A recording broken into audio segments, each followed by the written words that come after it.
সংযুক্ত আরব আমিরাতের অন্যতম শহর দুবাই সামুদ্রিক নিরাপত্তা এবং পরিবেশগত স্থিতিশীলতা নিশ্চিত করার ক্ষেত্রে একটি নতুন দিগন্ত উন্মোচন করছে।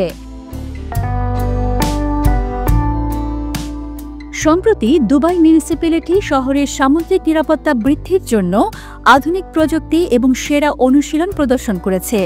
শহরের উপকূলীয় অঞ্চল এবং সামুদ্রিক সম্পদের সঠিক ব্যবহারের জন্য নতুন শহরে উন্নয়ন পরিকল্পনা তৈরি করা হয়েছে, যা পরিবেশ সংরক্ষণ এবং নিরাপদ সামুদ্রিক পরিবহন নিশ্চিত করবে।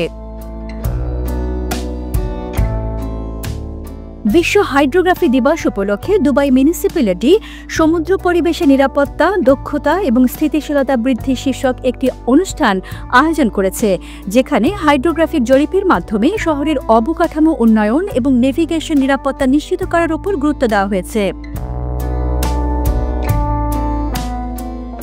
এছাড়া 2023 সালে দুবাই মিউনিসিপ্যালিটি আন্তর্জাতিক হাইড্রোগ্রাফি সংগঠনে সদস্যপদ লাভ করেছে, যা শহরের সামুদ্রিক নিরাপত্তা এবং হাইড্রোগ্রাফিক জরিপ সেবায় বৈশ্বিকভাবে স্বীকৃতি লাভের একটি মাইলফলক। এই উদ্যোগগুলো বিশ্বজুড়ে টেকসই উন্নয়ন লক্ষ্যমাত্রা অর্জনে সহায়ক হয়ে উঠবে এবং শহরের নিরাপত্তা ও পরিবেশ সুরক্ষায় গুরুত্বপূর্ণ ভূমিকা পালন করবে। পতাকা প্রহরী, বাংলাদেশ।